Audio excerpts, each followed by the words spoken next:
The gods never left, most human beings have just lost the ability to see them, but there are ways that nature makes available to us, such as the DMT molecule.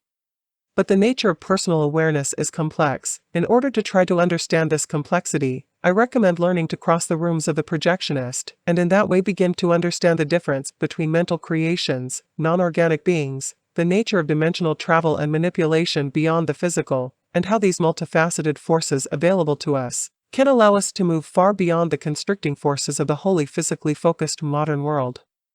To that end, I recommend the techniques employed by inner alchemists that I do describe in detail in the trilogy of course books made up of the Magnum Opus, The Way of the Projectionist, which I highly recommend in this particular regard, and The Way of the Death Defier.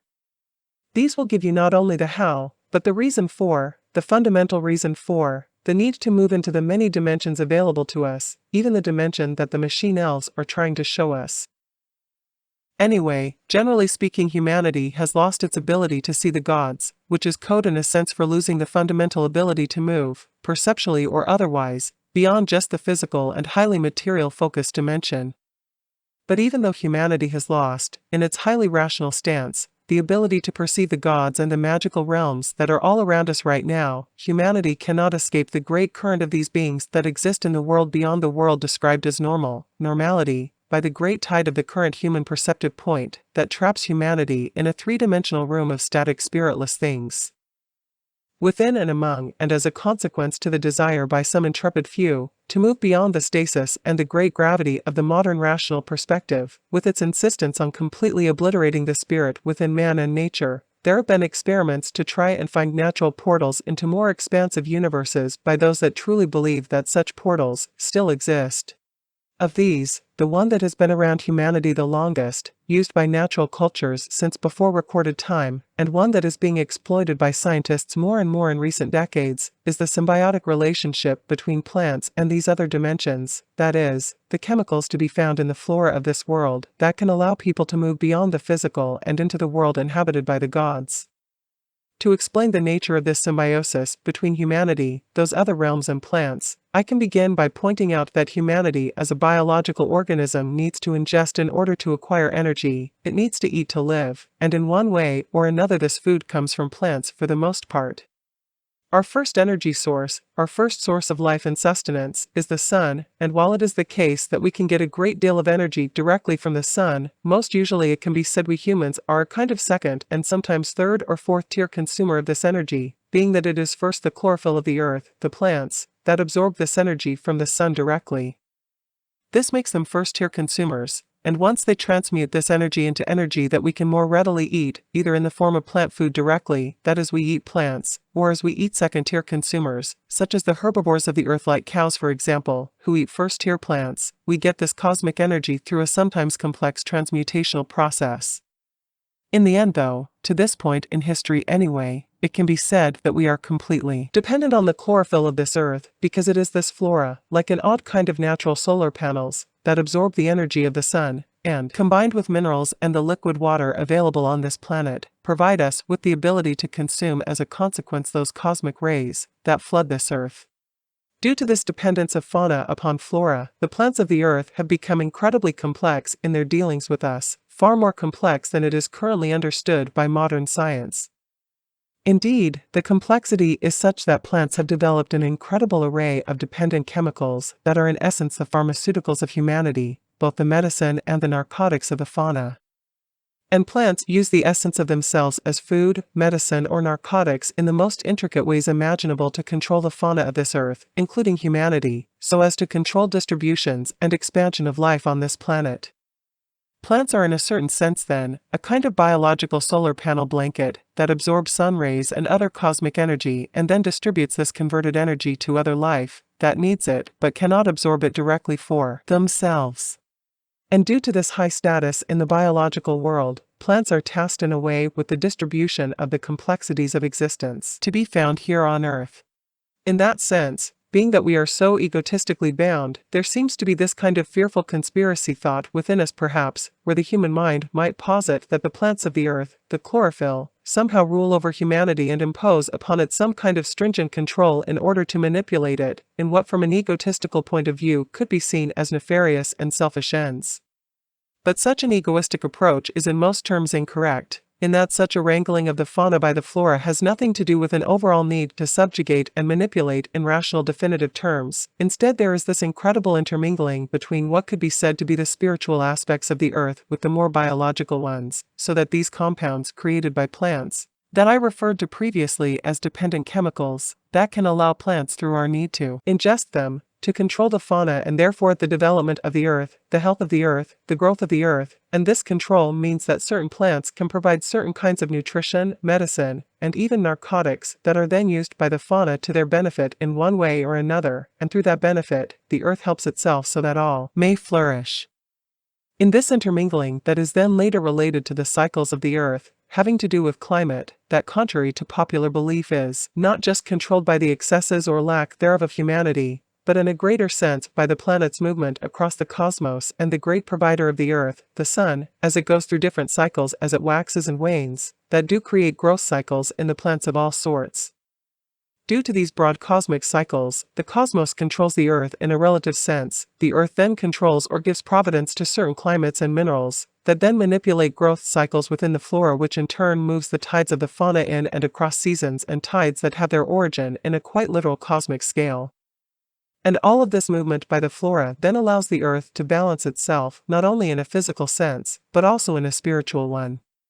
There is great synergy in all of this, a complexity that goes far beyond any kind of egoistic idea of manipulation, so that in the complete mingling of this giant cosmic ecosystem, where plants become the first-tier consumers of the earth, we end up with incredible balance, a constantly healing balance that is meant to allow every single particle of the earth to thrive and become the most that it can be. And it must be noted that within the operating cycles of the described balancing motion, there are movements, like tides in the sea, that may at times cause great hardship on us. Being that balance is never a steady thing, there are always movements in one direction and counterbalancing forces in the other, and each directional pole shift causes a correcting that then pulls the whole of the earth and therefore all of humanity in one direction or another, depending on where we might happen to be within this great cosmic cycle as we move like a giant free-falling ship across the universe. Within each of these cycles, there is a high tide and a low tide, as it were. In this current epoch, humanity finds itself in a very rational place, and there are many reasons for this that again have everything to do with large cyclical movements of the earth as it freefalls across the cosmic seas. But throughout all of this, being that they are the first tier of the earth, being that they are in essence the aspect of the earth that turns direct cosmic energy into nutrition, into actual biological and spiritual essence that can then be consumed in a more dimensionally available way, let us say, plants become, or one could say are tasked with providing certain chemical components that then can balance the forces of the earth, that can heal the earth just like a giant organism can heal itself and function and move, as it makes its way through its cycle of life and death. Plants in that sense are a window, a kind of portal that can connect different aspects of the earth, different dimensional segments of the earth, that are then the different segments that are available to every single living thing that resides within this giant body that is the earth itself. This includes humanity, and it is therefore the chlorophyll that could be said in a non-egoistic way to be in essence in charge of providing portals, an intricacy of them that may lead from one corner of one dimension to another, being that the earth itself occupies many dimensions, is a part and is attached to many dimensions, not just the physical one that seems to be the only real one for most people in these highly rational times. In the simplest of terms then, there is this intermingling between plants and certain dimensional aspects of the earth. That is, certain plants can allow those that ingest the chemical dependence that they provide, because again there is this connection between them and the balancing forces of the earth, and certain dimensional locations, and in providing these chemicals, in different proportions at different times and in different geographies, the plants change us, who are the thinking aspect of the earth, and as all this transmutation happens, new cycles begin and end that provide impetus for cosmic fluctuations as well. Perhaps one of the most famous of these dimensional portals in modern times is the connection between DMT and what have come to be termed the machine elves, the machine elf dimension. Considering all that I have said thus far, it is now possible for me to elaborate on what these machine elves are from an inner alchemist's point of view, and what I can say about that is that in a more individual sense, that is in a more personal sense for each individual person that might be ingesting this certain chemical that is provided by the earth naturally in plants, there can be a broad range of possibilities as to what such people may experience. and whether created synthetically or ingested through plants in a more natural way, which are the first-order creators of this chemical, those that use this chemical as the portal to other dimensions, may perceive something that has become colloquially termed machine elves, or the machine elf dimension, which can take the form of various things, including seeing aliens, angels, aware building blocks or cogs, or bejeweled self-dribbling basketballs as Terence McKenna described them. This is so because such a chemical created by plants, or synthesized artificially by people, is in the most literal terms possible a portal between dimensions. It opens a door from one dimension to another between two available positions within the dimensional operative zone of this Earth. This particular chemical allows for a very particular dimensional doorway to open. A certain subset of plants are therefore providing a particular doorway. Each plant, one could say, has certain narcotic properties, a certain chemical mix, that is providing a particular doorway, a very specific kind of dimensional juice, again in the simplest of terms, that is a key, that can allow the thinking aspect of the planet in this case, which is mostly made up of humanity, to move across to a particular dimensional location, that falls within the available dimensions within the Earth zone. N,N-dimethyltryptamine is a particular key, in other words, that is available in a number of nuanced variations in different plants. The nuance of these keys available in natural form allows for the movement by humanity, which again is the thinking aspect of this Earth, to move into different dimensional fields that then make available certain perceptions and therefore what could be termed interactions, that then can allow such people to make incredible cognitive leaps that may in time even turn the entire species in certain directions that are meant to balance it, and therefore move whole swaths of the Earth in one way or another. Naturally, and with a spiritual mindset, these plant-based narcotics are a doorway, healers, great revealers, that have the potential to propel humanity into wholly new cognitive regions that in turn heal it and the whole of the Earth simultaneously. They are quite simply healing forces meant to propel transmutation, evolution, in certain particular directions that are most favorable for not only the whole of the Earth, but the great cosmos as well. All is connected. In this particular case, with DMT, this portal usually leads to a dimensional zone that makes available those very foundational forces of the Earth that are going about processing and creating what can in the end be termed the physicality of the Earth. DMT opens a portal into the operating dimension where finer essence is turned into physical and from our point of view coarser essence. This key allows certain people to see the underpinning of the Earth, those aspects of the Earth that are in charge of turning finer essence into more perceivable physical essence, and in that way machine elves can be said to be in a certain sense the very spirit of plants, in that they are those aspects of plants that are taking that cosmic energy, and turning that very fabric of cosmic reality into, at a fundamental level, the very things of the Earth itself, which in the coarsest sense, in a way, may be termed the nutrition, the medicine, and the narcotics, which then give rise to an ecosystem that then can create a perfect biosphere, a sandbox, that can then produce, maintain, the entire diversity of the physical, biological, living aspect of the planet, the thinnest blanket that layers what we perceive to be the outermost coating of a physical living biology on Earth. But of course, there are many layers, and the machine elves tell us about those other layers as well. Machine elves, as I have said, can seem to go beyond this, of course, being that there is incredible diversity and complexity in each individual person's voyage, and certain plants may take you deeper, or it would be better to say that they take you in different directional perspectives, that then allow for particular individual perceptions that include not only the chemical itself, but also the psychological aspects of that individual person, as there is this psychological and chemical intermingling between DMT and the chemicals, that is the prior ingestion of that biological human individual.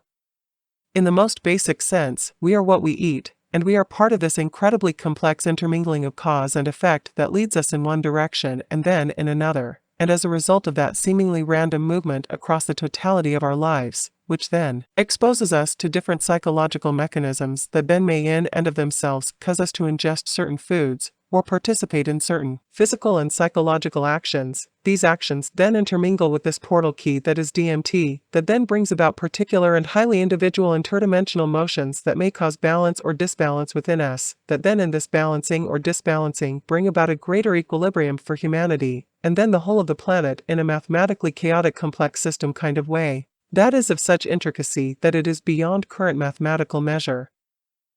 DMT elves, machine elves, represent in most cases quite external non-organic entities that exist outside of the human mind. That is, they are quite real non-organic other life forms that become accessible, perceivable, to those that partake in this DMT key either consciously or accidentally in accordance with their kind of ingestion. These elves represent a fundamental underlying force that in the best of times can show the interweaving and the creation of reality, the very creation of it, and how it is that this creational process is not only available to them in a particular dimensional point, but is also available to the human species as well, as it goes about creating the inner essence of itself through the focus of its attention, and the inclination of its physical actions.